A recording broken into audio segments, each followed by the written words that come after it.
que podrían están o por lo menos hay ligeras sospechas de casos de corrupción? Bueno, lo que nosotros como Secretaría de Integridad Pública realizamos y cumplimos una función muy importante es dentro del marco del enfoque preventivo. Ya el enfoque sancionatorio se encarga el sistema de administración de justicia, pero creemos y estamos convencidos que el enfoque preventivo, es decir, el trabajo con las conductas de los funcionarios y servidores públicos es primordial. Y no solo la corrupción hay que enfocarla desde el sector público. La corrupción es un problema público porque es de toda la sociedad. Está en todos los ámbitos y es ahí donde queremos atacar. Por eso nosotros desde la Secretaría de Integridad Pública trabajamos con la implementación del modelo de integridad. El modelo de integridad que implica una serie de componentes, por ejemplo, que todas las entidades que implementan el modelo deben tener un canal de denuncias, que todas las entidades públicas que implementan el modelo deben contar con el compromiso claro de la alta dirección, que todas las entidades públicas de los 3 niveles de gobierno, ya sea nacional, regional y gobiernos locales, que implementan el modelo, deben contar también con canales de transparencia, con actividades de sensibilización, de comunicación hacia el interior de las entidades y hacia los usuarios externos. Entonces nosotros promovemos dentro del marco de la Política Nacional de Integridad y Lucha contra la Corrupción el modelo de integridad en más de 600 entidades públicas. Y próximamente, en el mes de diciembre, vamos a celebrar la Semana de la Integridad. Sobre ese tema conversaremos en un momento porque en realidad nos queda claro que construir un país íntegro no solamente depende de leyes y organismos, sino también de la cultura, la educación y los valores que promovemos como sociedad. Y pocas expresiones son tan poderosas para formar ciudadanos conscientes como el arte, y especialmente la música. La música nos enseña disciplina, respeto, trabajo colectivo, escucha activa, sensibilidad por el otro, valores que también son esenciales para combatir la corrupción y construir un país más justo. Y estando próximos a un día tan especial como es el 22 de noviembre, el Día Internacional del Músico, es importante reconocer cómo nuestros artistas y educadores contribuyen a ese espíritu de integridad y comunidad que tanto necesitamos. Por eso, para continuar esta jornada, recibimos a un invitado que encarna ese compromiso desde la educación musical, un gran promotor de valores como la integridad, el respeto y la responsabilidad, el maestro Wilfredo Tarazona, vicepresidente académico de la Universidad Nacional de la Música y director de proyectos tan valiosos como el Ensamble de Instrumentos Tradicionales del Perú, el programa Orquestando y las iniciativas dirigidas a músicos en condición de discapacidad. Maestro Wilfredo Tarazona, bienvenido a nuestro programa. Querida Gloria, muchísimas gracias por este espacio y con más alegría aún poder encontrarme con Anita Reategui en los pasillos de este espacio y que podamos compartir, ¿no? Porque sumamos escuchando todo lo que y estoy pensando lo que la doctora Ana Reategui, yo le digo que cariño Anita, ¿no? La doctora Ana plantea que todas las instituciones deben de tener canales para poder digamos estar atentos a los problemas de corrupción de distinta índole. Nosotros en las áreas artísticas tampoco no somos una isla. Por lo tanto, estoy pensando cómo construir esos espacios entre docentes, maestros, de algunas, digamos, irregularidades que pueda hacer, ¿no? Porque la convivencia armónica, el respeto a las normas, el respeto a las leyes, el buen uso de los recursos recursos del Estado que son absolutamente de todos, el buen desempeño de nuestras responsabilidades, ¿no? Conlleva también un control. ¿no? Entonces, este tipo de controles son indudablemente indispensables a través de estos canales. Así es que, querida Anita, me comprometo también en la Universidad Nacional de Música a crear estos espacios, ¿no? Que aparentemente las entidades artísticas están muy ajenos, pero no. Al contrario, están altamente ligados porque hasta existe un curso de armonía, ¿no? Que tiene el nombre, pero que tiene otras, porque son normas, principios de cómo se construye la música, y la sociedad es exactamente lo mismo. Las normas, principios, reglas permiten una vida armónica. Así es que fantástico que pudiera estar en este día junto con Anita, querida Gloria. Maestro, muchas gracias por eso y nos alegra sobremanera que este programa permita estos vínculos y que más adelante ustedes ya nos estén informando cuáles han sido los avances que se han logrado respecto a este tema que ya decíamos tan sensible y que afecta tanto al corazón de nuestro país. Estamos próximos, maestro, a una fecha muy especial que es el Día Internacional del Músico. Vamos a hablar sobre ello, pero me gustaría que nos comente cómo es que usted llega a este mundo del arte, en qué momento usted considera que aparece la vocación, porque entiendo que cuando joven también tenía una vocación sacerdotal. Querida Gloria, el aspecto musical, la esencia, todo se inicia en el vientre materno.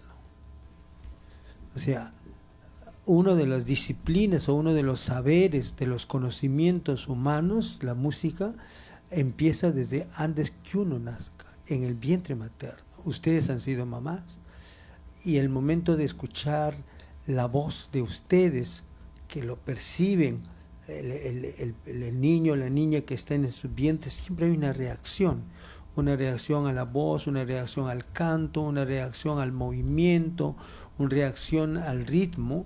Entonces, cuando las personas, madres, gestantes, están en distintos escenarios, llámese un espacio de muchas personas, en un mercado, en una clínica, en un colegio, en una institución, en un área de afluencia de gentes, de personas y de muchos sonidos, nosotros en el vientre materno podemos distinguir de todos esos sonidos, ya sea del policía de tránsito, de la música, de las voces, de los silbatos, de todo lo que hay, distingue la voz de la madre, por encima de todo. Al distinguir la voz de la madre es uno de los primeros actos cognitivos que realiza el ser humano, de seleccionar, de escoger, de reconocer, de identificar a través del sonido la voz de la madre. En realidad todos tenemos nuestro inicio con la actividad musical. Cuando usted nos menciona esto, maestro, vienen a mi mente 3 palabras: la vocación, el talento y la afición. Si usted nos dice que esto nace desde el vientre, todos seríamos músicos, todos seríamos artistas. Todos, sin excepción. Imposible, maestro. Yo soy negada para cualquier tema relacionado con el arte. Siempre se dice el talento, pero ya ese concepto ya pertenece al siglo pasado. ¿En serio? Sí, o sea, ya está totalmente evidenciado que todos los seres humanos, sin excepción, tienen posibilidad de desarrollar sus habilidades y competencias musicales. Qué bonito. Solo depende de en qué momento y cómo se inicia. Por eso, la educación musical, la práctica musical debe iniciarse a temprana edad. Nos descarta a los adultos mayores, entonces. También puede empezar, no llegará a un nivel competitivo, pero sí, ahora la neurociencia y todo, hay toda una pedagogía para personas mayores que puedan aprender cualquier instrumento. No serán concertistas, pero sí pueden tocar, sí puedes. Entonces, por lo tanto, el talento se desarrolla, pero las tiene, así como la creación es parte del ser humano, no es de una sola persona, de algunos. Entonces, ahí a los que nos escuchan, a los que tienen niños, a los que tienen personas, que se inicien en la práctica musical, en la práctica artística en general. Pero la música les va a dar 3 cosas importantes. Con esto para que continúe con Anita. Gracias. Para aprender un instrumento se necesita una disciplina que se requiere un horario, tiempo para eso, organizar tu horario. La disciplina es indispensable. La disciplina crea hábitos, crea un hábito, y el hábito crea una conducta.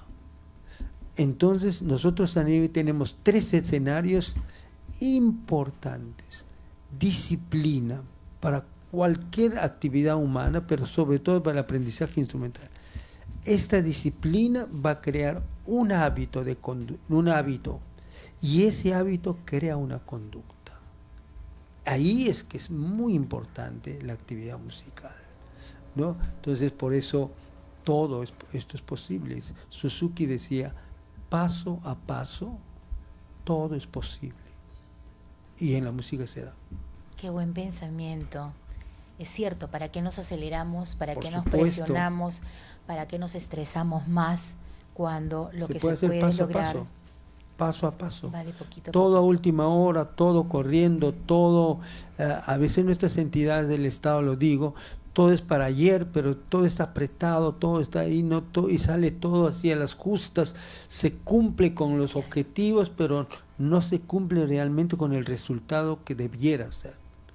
Pero si esa planificación pudiera ser con mucha anticipación, entonces todo fluye absolutamente como los países, digamos, del primer mundo. Una planificación no para ese momento, sino con muchos años, unas previsiones que hacen. No estamos todavía a ese nivel, pero Suzuki tiene razón.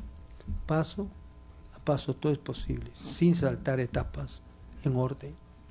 Y esa es la música. Perfecto. Maestro, Y permítame. solo para aclararle, Por no favor. es el Día Internacional de la Música. El Día Internacional de la Música es en junio. Es El 22 de del noviembre es el músico. Día del Músico. Tiene usted razón, claro. Sí. Muchas gracias por la aclaración.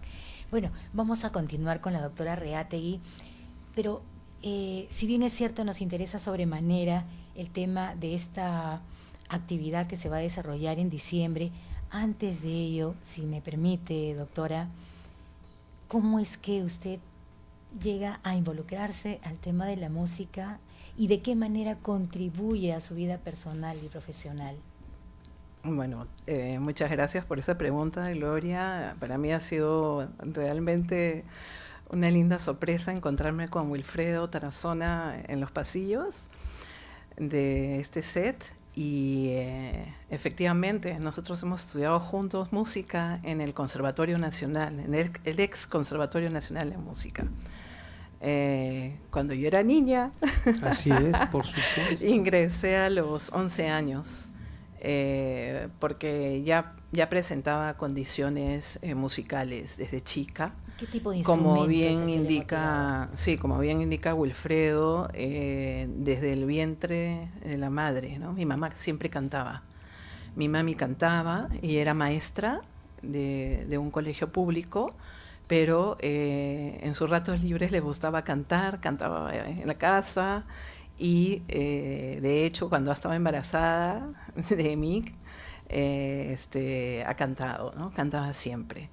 Eso lo ha transmitido también a mi hermana, ¿no? También ella es afinada. O sea, lo primero que es la condición también es importante ser afinados. En esa época, cuando postulamos al Conservatorio Nacional, el examen era de afinación, o sea, tenías que tener un buen oído musical y también de especialidad.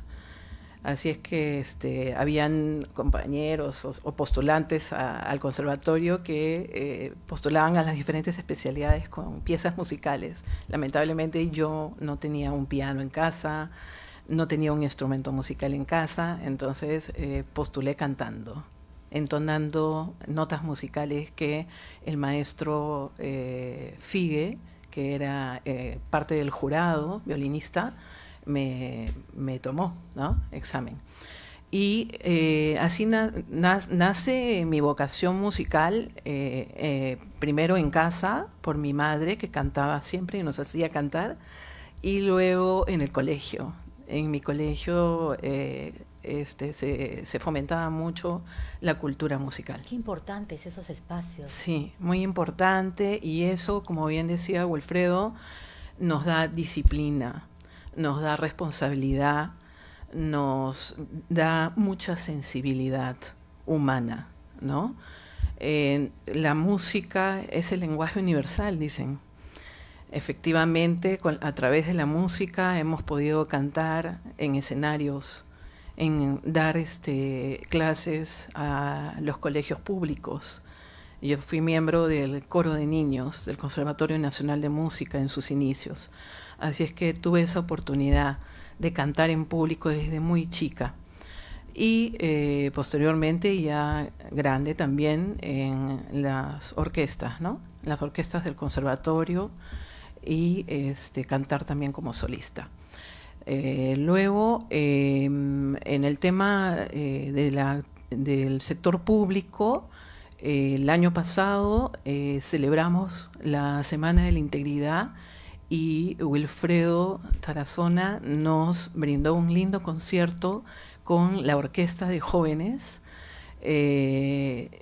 para justamente sensibilizar en materia de integridad, en materia de ética, a todos los funcionarios y a toda la sociedad en general, porque la actividad que hace Wilfredo, así como muchos músicos, también forman parte del Estado. Es una actividad pública de sensibilización, de difusión de la música desde los niños, los jóvenes y los adultos. Las orquestas musicales la Orquesta Sinfónica Nacional, son funcionarios públicos, son miembros del sector público, y a todos ellos también llegamos con el modelo de integridad que promovemos desde la Secretaría de Integridad Pública. Justamente la Universidad Nacional de Música viene implementando el modelo de integridad desde este año. Así es que ellos deben cumplir con una serie de normas, con una serie de componentes que implica justamente la implementación de una cultura de integridad en nuestras entidades públicas. Y quiero contarte, Gloria, y quiero contarle a todos los oyentes que este año estamos evaluando a casi 600 entidades del Estado que vienen implementando el modelo de integridad. Qué importante ello. Nosotros somos 1,5 millones de servidores públicos en todo el aparato estatal de todo el Perú, ¿no? Y estas 600 entidades más o menos abarcan más de la mitad de ese 1,5 millones, o sea, 750.000 trabajadores del Estado que ya vienen escuchando sobre la implementación del enfoque preventivo dentro del marco del modelo de integridad. Y todo esto tiene que ver con también las recomendaciones de la OCDE, que es un organismo internacional al cual el Perú aspira a incorporarse en los próximos años. Entonces, este tema de integridad pública es uno de los tantos temas que viene trabajando el Perú como país para poder acceder a este importante organismo internacional donde se establecen estándares de cumplimiento, estándares de integridad. Así es que el país, Perú, es uno de los modelos para otros países de las regiones. Realmente bastante complacida por toda la información que nos están brindando, el poder pensar en que 1,5 millones de funcionarios públicos están siendo sensibilizados y van a entender a plenitud qué es lo que significa como responsabilidad desde cada uno de sus puestos el tener que reportar, informar y al mismo tiempo hacerse cargo, ser responsables, que no sucedan casos de corrupción. Esto es muy, muy valioso. Maestro Wilfredo, yo lo recuerdo a usted Y no sé si el paralelo pueda ser válido, me va a disculpar, pero como alguien que estuvo siempre luchando contra la corriente. Lo he visto en diversas circunstancias por todos los años que he tenido el gusto de conocerlo, y ha tenido esta extraordinaria vocación de servicio que siempre me ha conmovido y me ha hecho pensar en cómo no tenemos más personas que sean así, desprendidas, no solamente desde su tiempo, desde su vocación, desde su labor como trabajador dentro del Estado, sino también hasta, y lo voy a decir, hasta un desprendimiento económico, porque han habido muchas veces en las cuales usted ha aportado directamente para que la educación musical en el Perú se mantenga. Esto realmente es muy meritorio y estoy segura que son miles de niños y jóvenes los que están agradecidos porque han tenido esta oportunidad. Y me encanta que me diga usted que esto nació desde el vientre de su madre, porque también revalora a las mujeres y nos hace sentir que es muy importante que atendamos a la primera infancia, bueno, desde incluso antes, desde el proceso de la maternidad, para que nuestros niños y niñas tengan la posibilidad de encontrarse con este mundo, no necesariamente para ser artistas, pero sí para ser buenas personas. Dentro de todo este proceso, y es por lo que lo conocí, usted involucra también a niños en condición de discapacidad. ¿Cómo surge esta iniciativa? Querida Gloria, estamos en una construcción de nuestro país, de todos nuestros espacios en forma, digamos, colectiva, ¿no? Todos construimos, todos. En lo que a mí me corresponde es en el área donde yo me desenvuelvo. Efectivamente, partimos de que aún desde la reforma educativa hasta estas épocas, no tenemos todavía educación musical en el sistema de educación básica regular. Tenemos ahí el curso que se llama Arte y Cultura, que desde mi apreciación debería llamarse solamente arte, porque si no tendría que ser historia y cultura, matemáticas y cultura, porque todo el conocimiento humano es una respuesta cultural, ¿no?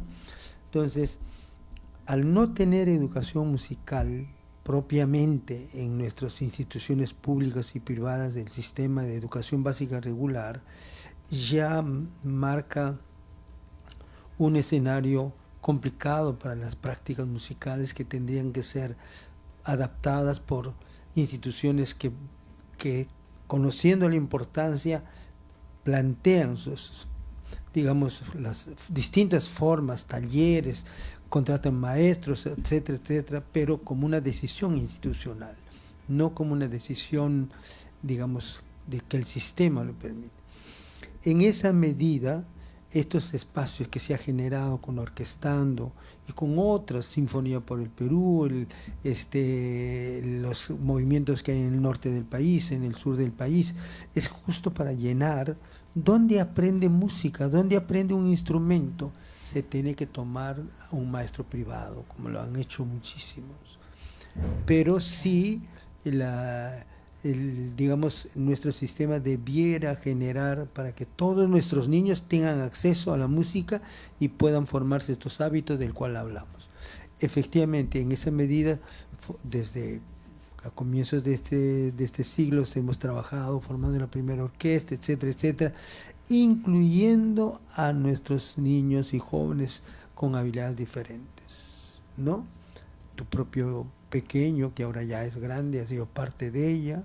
Seguimos trabajando con el ensamble Cajones, hemos crecido con Orquestando hacia 11 instituciones públicas que se dedican a nivel nacional en la educación para personas con necesidades pedagógicas especiales, pero también hemos crecido a 28 centros penitenciarios, ¿no?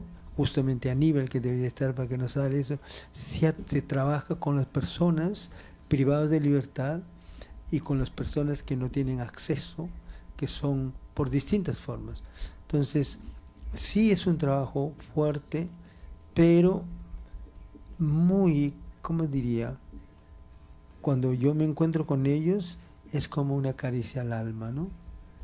Un abrazo, te despiden con tanta alegría, te abren tu corazón, es un ser humano maravilloso, ¿no? Entonces ahí dices, no es que vale la pena, sino te sientes envuelto por eso. Y cuando estás en los centros penitenciarios, tú ves cómo las personas cambian de vida a través de un instrumento, se transforman, ¿no? Sí, totalmente. Y mi lectura del ser humano ha cambiado muchísimo desde mi trabajo con estos espacios, ¿no? Que me hace mirar al ser humano digamos, de servicio, ¿no? Porque si todos, digamos, saliéramos de nuestra casa y pensáramos de que nuestra sociedad tiene distintos matices, no todos somos iguales, y por lo tanto aprender a vivir con ellos, a convivir con ellos, a sentirlos parte de ellos. A mí me duele muchísimo como a veces hay personas que con alguna discapacidad están en un concierto, viene alguien, lo mira y se va a otro sitio muy discretamente, ¿no? Porque por alguna razón, porque no saben cómo tratarlos, cómo conversar, no es por otra cosa, no saben cómo sentir parte, me dejo entender. Entonces, ese es un reto muy importante. Lo hemos asumido, lo he asumido yo con mucho, digamos, con mucho entusiasmo. Se ha logrado muchísimo, mucho. El hecho de que ahora Orquestando es parte de la Dirección de Educación Básica Especial y también de la Dirección de Educación Básica Alternativa es fantástico. Entonces ahora estoy empezando a trabajar con personas de 50 años para arriba. Me apuntaré, maestro. Así es. Bueno, y en este tema que usted menciona, el de la inclusión, el de la sensibilidad de la sociedad, el de que no exista este rechazo hacia las personas en condición de discapacidad, tiene mucho que ver también el tema de la información y el compromiso de los medios de comunicación. Ténganos, por favor, siempre presentes para poder apoyar en cualquier iniciativa, información que ustedes deseen transmitir. Siempre esta será su casa, la Asociación Nacional de Periodistas. Ah, fantástico. Y en ese sentido, hablando del tema de la importancia de la información, falta también, ¿le parece a usted, doctora Reate, o quizás me equivoque, que las personas en general estén notificadas, informadas respecto a esta lucha anticorrupción que el Estado está desarrollando? ¿Puede también el ciudadano común y corriente incorporarse dentro del proceso para denunciar actos de corrupción? ¿Existen riesgos? ¿Hay garantías de protección? Por supuesto que el ciudadano debe incorporarse, y para ello la Secretaría de Integridad Pública de la Presidencia del Consejo de Ministros ha elaborado unas plataformas, las plataformas digitales de denuncias, ¿no? Denuncias del ciudadano. Entonces, estas plataformas digitales también las implementan las diferentes entidades públicas que a su vez ya incorporan el modelo de integridad. Justamente uno de los componentes es la transparencia. ¿Y son plataformas accesibles? Son plataformas accesibles, los ciudadanos las vienen utilizando, están accesibles a través de la web de la Presidencia del Consejo de Ministros, colocan plataforma digital única de denuncias y acceden inmediatamente. Pueden denunciar identificándose o también pueden hacer una denuncia anónima. Esta plataforma de denuncias las tienen también las diferentes entidades del Estado. ¿Y cuál es el procedimiento? ¿Qué seguridad tiene el ciudadano que hace su denuncia y va a ser investigado por Sí, o sea, inmediatamente la denuncia viaja a través del sistema y llega a la entidad correspondiente. Entonces la entidad la recibe ¿a través de quién? A través de los oficiales de integridad. En todas las entidades que vienen implementando el modelo, los oficiales de integridad son los que administran o reciben las denuncias de los ciudadanos y también a la interna de cada entidad. ¿Ese tema es automático? Es decir, ¿esos oficiales están nominados Sí. de acuerdo a una normativa, Claro. o es espontáneo? No. Los oficiales de integridad tienen un perfil por el cual deben cumplir una serie de requisitos y son designados son cargos de confianza y son designados por los titulares de las entidades. ¿Y tienen un proceso de evaluación? Tienen, ¿Hay alguna forma dependiendo de cómo cómo ingresan, claro que sí. Si ingresan a través de un proceso de cargo de confianza, ¿no? Previamente a su designación tiene que ser evaluado por la Oficina de Recursos Humanos, ¿no? Usted nos hablaba que la entidad, el área en la cual usted representa, está básicamente orientada hacia el tema de acciones preventivas. Enfoque preventivo. ¿Cuáles serían esas acciones? ¿Cuál es ese enfoque que ustedes le dan a esta Secretaría? Justamente la idea es brindarle a los servidores y funcionarios públicos del Estado peruano las herramientas necesarias para que puedan enfrentar los actos y las prácticas antiéticas y los actos de corrupción. Estas herramientas están contempladas dentro del modelo de integridad que promovemos desde la Secretaría de Integridad Pública. Ya hay más de 600 instituciones del Estado, también empresas del Estado que vienen implementando el modelo de integridad. Y venimos capacitando, tenemos un programa de formación anual que ya termina este mes, donde brindamos charlas todos los martes a 2.500, 3.000 servidores públicos y también al público en general. Charlas virtuales que además son gratuitas. Charlas virtuales que son gratuitas. Y al final en convenio o en articulación y alianza estratégica con Servir, con la Escuela Nacional de Administración Pública y de Servir, certificamos a estos servidores públicos y también al público en general que decide incorporarse al programa de capacitación. Es muy accesible, rápido de inscribirse y todos los martes les brindamos estas conferencias. Asimismo, también tenemos la Semana de la Integridad que se viene ahora en diciembre y la idea es justamente lograr que en todas las regiones y en Lima se difunda las actividades que vamos a desarrollar con ocasión de la celebración del 9 de diciembre, que es el Día de la Lucha contra la Corrupción, Día Internacional instituido por las Naciones Unidas. Es el 9 de diciembre donde se inician las actividades de la Semana de la Integridad, que ha sido institucionalizada por la Presidencia del Consejo de Ministros a través de una resolución ministerial. Entonces, todas las entidades públicas, las comisiones regionales anticorrupción, de ahí que veíamos este bonito video de la CRA, la Comisión Regional Anticorrupción de Puno, que promueve una actividad en la Plaza de Armas de Puno. Y así, de esta forma, muchas entidades van a hacer pasacalles en materia de integridad y lucha contra la corrupción, porque la idea es sensibilizar a los ciudadanos, sensibilizar a la ciudadanía, a la sociedad en general y a las instituciones públicas para lograr tener una cultura de integridad en nuestro país. Y que además no se normalice el tema de estas circunstancias lamentables a través de las cuales nos enteramos que suceden tantos casos que están vinculados con la corrupción dentro de entidades del Estado, que, bueno, nos alegra sobremanera el hecho de saber que ya hay todo un proceso. Creo que estoy siempre medianamente informada, pero no conocía a profundidad lo que usted nos está detallando, y esto realmente vale la pena que se conozca. Maestro Wilfredo, usted desde la Vicepresidencia Académica de la Universidad Nacional de la Música está también haciendo innovaciones, está haciendo reformas.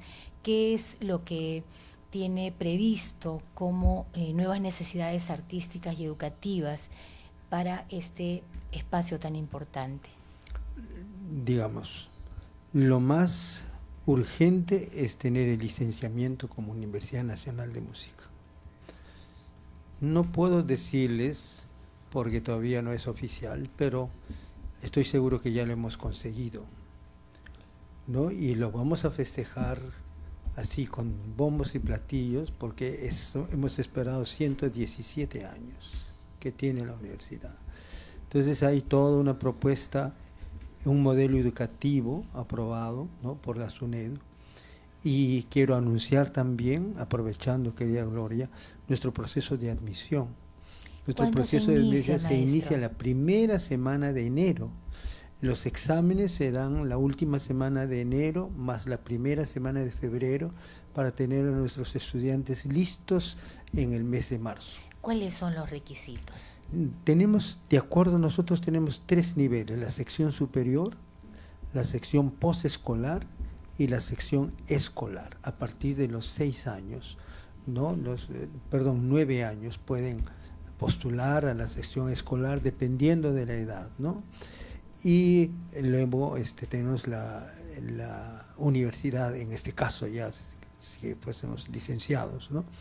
Entonces estamos en pleno proceso hay un prospecto de admisión que no cuesta un centavo porque se cuelga en la red, uno lo puede bajar y ahí está todos los requisitos con pruebas tipo, formas de exámenes.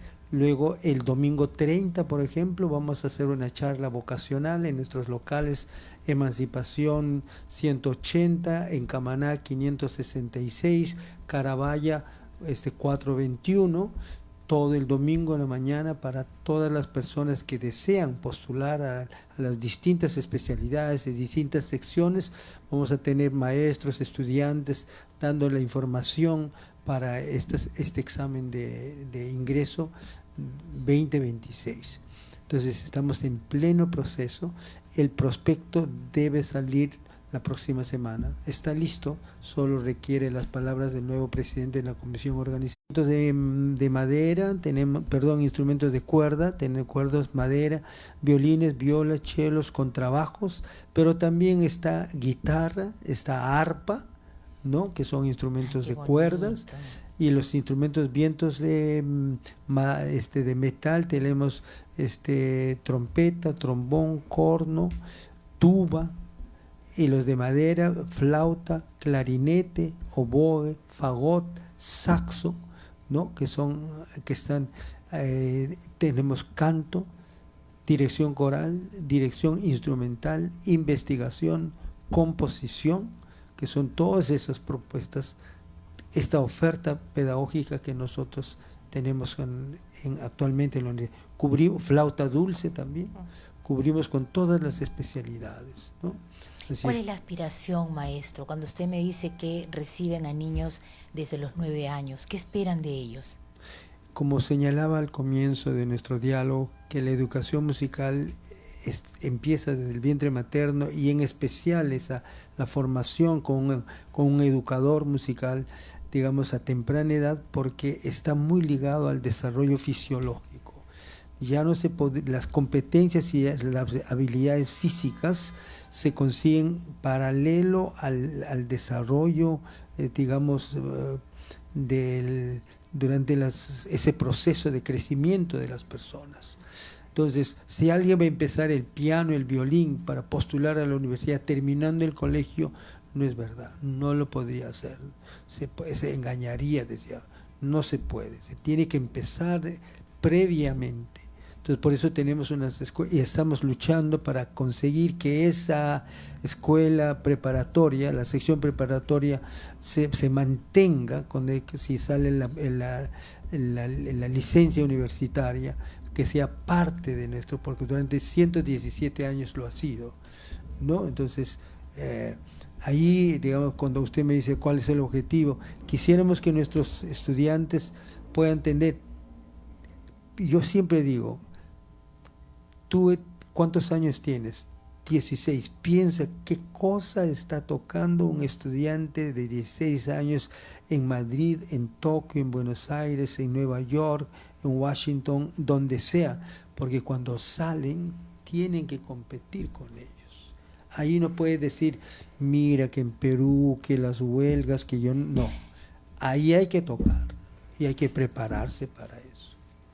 Entonces mi sueño es que tengamos los estándares internacionales similares a cualquier conservatorio del mundo. Qué maravilla, maestro, usted lo va a lograr porque sé de su Ahí persistencia estamos. y de su capacidad. A todo esto, ¿cuál es el rol de la familia? Es muy indispensable, muy, muy indispensable. Los niños de temprana edad no pueden ir a sus clases solos, tienen que ir con la madre, y eso obliga a organizar a la familia, quién lleva, quién le espera, porque tampoco se pueden regresar solos. En esta etapa de nuestra sociedad con tanta violencia menos, ¿no? Entonces la familia es un soporte, es la columna vertebral, ¿no? Para la educación. Y cuando hay personas con ciertas habilidades diferentes, es un soporte hasta el final de sus días. No es como para las personas, digamos, que no lo son, no, se crea, no es una dependencia, sino una responsabilidad que asume, y yo admiro muchísimo a las madres que tienen en su hogar personas con algún perfil de esa naturaleza, porque su entrega para sus hijos es superlativa, es enorme, que no pueden descansar un minuto, un segundo, porque tienen que estar pendientes. Alguien en casa tiene que estar cuidándolo, no porque por su naturaleza requiere un entorno que apoye las actividades. En esa medida los madres, las padres, si yo los conozco y me saco, ellos son los que deben decir los premios máximos de reconocimiento, ¿no? Cuando se celebra el Día de la Madre, ellos. Entonces la familia es indispensable, ahora, sobre todo en estos tiempos. ¿Y qué les diría usted a las familias precisamente que están en duda para apoyar a los más pequeñitos? ¿Qué le diría usted a los jóvenes que probablemente hayan tenido en el colegio o hayan quizás logrado algún acercamiento con la música en algún momento de sus vidas por el tema particular, pero que están dudando y no están seguros si ese es el camino que deben seguir? El arte es indispensable en el ser humano, la música es indispensable en el ser humano. Eso no significa de que uno va a ser violinista, pianista, como su opción de vida. No, durante todo el proceso de educación básica tiene que ser, porque forma al ser humano, transforma al ser humano. Y ayuda al cerebro, entiendo también. Totalmente, que cuando se activa la parte musical, se desarrolla la parte musical, empieza a funcionar unas redes neuronales que ayudan muchísimo a la inteligencia, a la memoria, a la comunicación, a la creación. Todo eso obliga luego las conductas de disciplina que ya hemos conversado. Entonces, la música genera en el ser humano ambientes indispensables para su desarrollo integral, ¿no?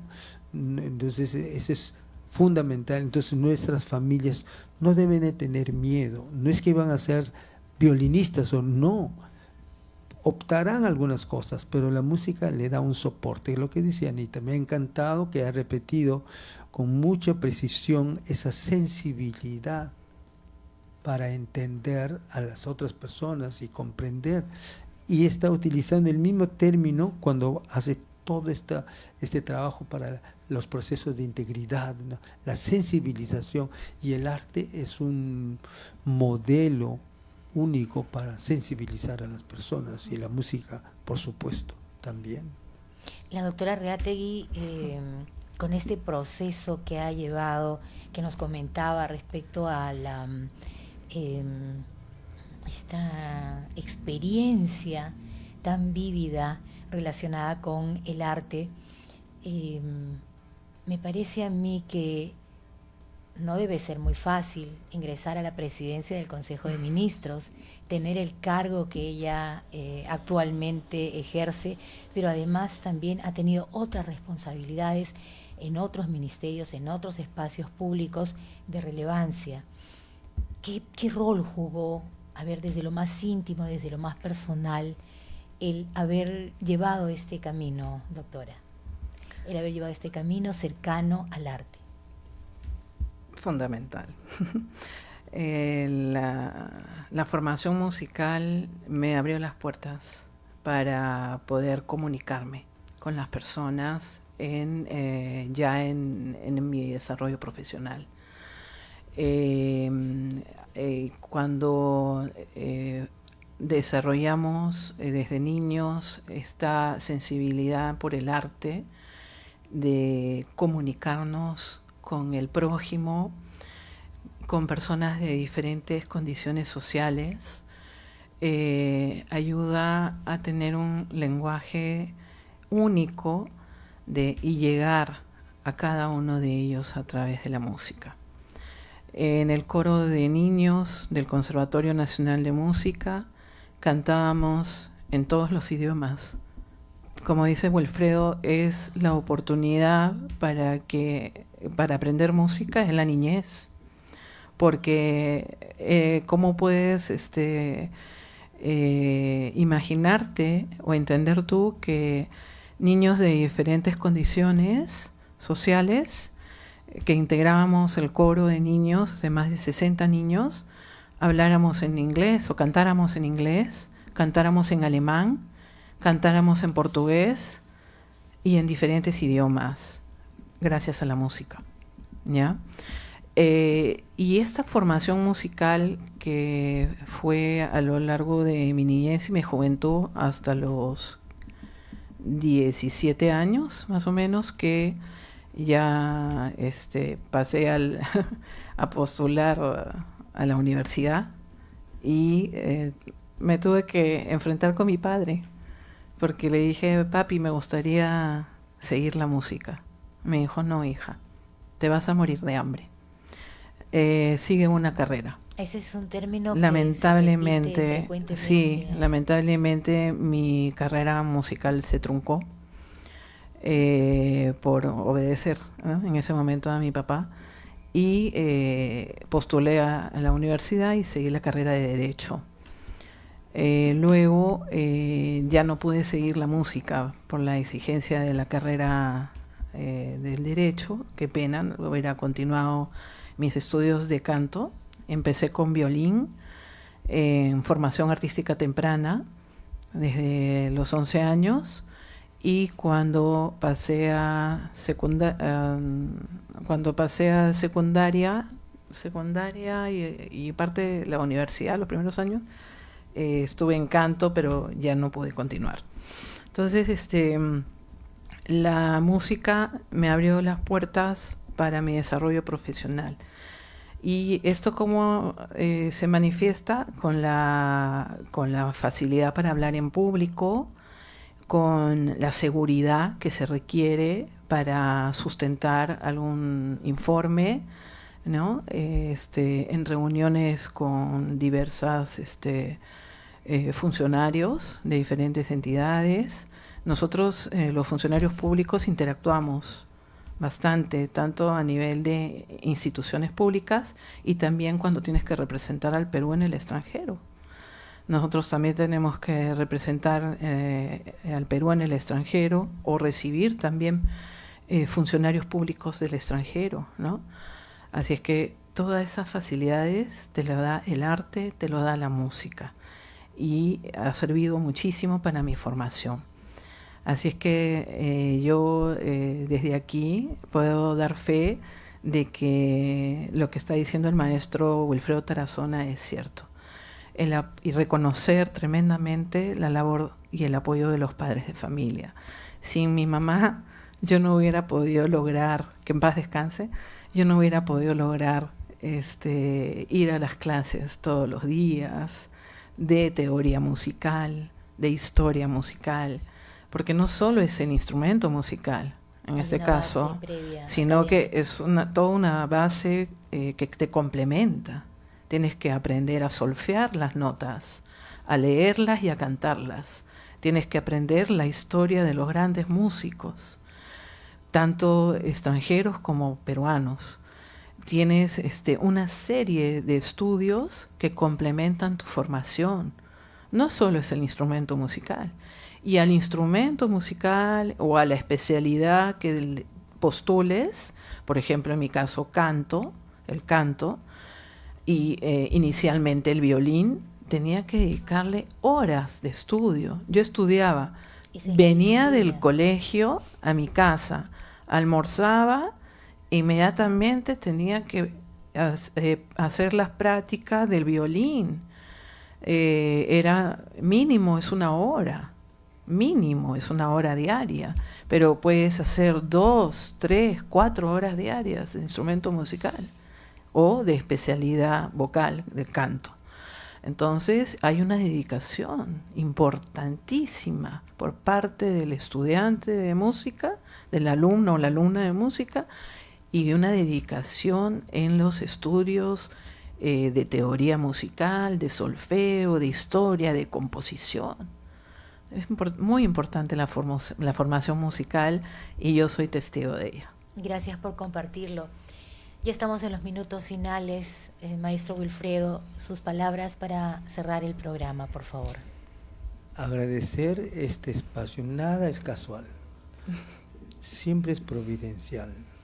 Escuchar a Anita, ¿no? Lo que habla sobre su presencia. Sí, yo recuerdo muchísimo a su mamá, que siempre estaba en la puerta de Emancipación, y una de las imágenes que me queda grabado es que está Anita, tu hermana y tu mamá en la puerta esperando la movilidad, las tres, y que siempre las veía cuando tomaba sus clases de canto con la maestra Dora Bruset.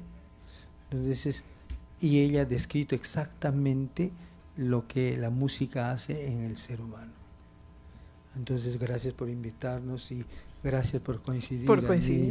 Sí. Al contrario, maestro, gracias. Para nosotros siempre será un placer tenerlo en esta cabina. Gloria, solo antes de que cierres el programa, invitar a la audiencia para que sigan las actividades de la Semana de la Integridad en las regiones, en Lima, que las diferentes entidades públicas vamos a organizar en beneficio de justamente esta importante transformación que se requiere, que es generar espacios para sensibilizar en materia de ética, en materia de integridad y de lucha contra la corrupción.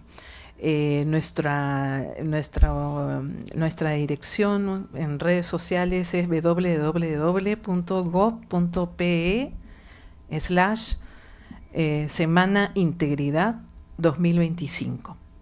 Eso va a estar habilitado a partir de mañana. Y las comisiones regionales anticorrupción, como decía inicialmente, tienen una labor importantísima de difusión de la política nacional y del enfoque preventivo en todas las regiones del país. Bueno, estaremos atentos al 9 de diciembre, que es el Día Nacional de Lucha contra la Corrupción, y comprometemos también a todos y cada uno de los ciudadanos para denunciar, seguir informándose, exigir rendición de cuentas y no normalizar prácticas que alimentan la impunidad, porque cada acto de integridad suma. Si queremos sociedades más justas, necesitamos unir nuestros esfuerzos, asumir que la lucha anticorrupción empieza tanto en las oficinas públicas como en la vida diaria de cada uno de nosotros. Gracias, doctora Arreategui, por acompañarnos en este diálogo que esperemos sea un paso significativo hacia un país más ético y transparente. De la misma manera, también agradecemos al maestro Wilfredo Tarazona por dedicarnos su tiempo, que en realidad para nosotros ha sido muy, muy valiosa esta conversación, el haber podido compartir ya próximos a este 22 de noviembre, Día Internacional del Músico.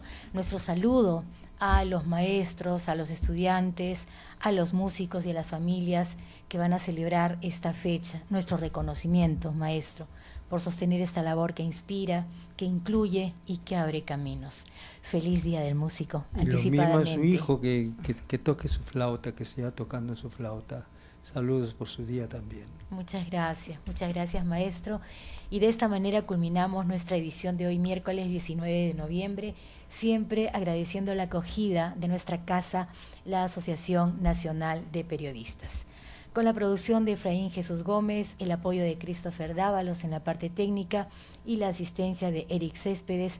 Gloria Pineda les dice muchas gracias por su preferencia. Los invitamos a sintonizarnos todos los miércoles a partir de las 12:15 del mediodía, siempre por la multiplataforma de la ANP. Buenas tardes. Fantástico. Así concluye Vive y Vibra. Una hora disfrutando del intercambio de experiencias y conocimientos. Vive y Vibra de manera saludable, armónica y creativa. A través de la plataforma virtual de la Asociación Nacional de Periodistas. Estuvo con ustedes en la conducción Gloria Pineda. Hasta el próximo miércoles al mediodía. Gracias por su sintonía.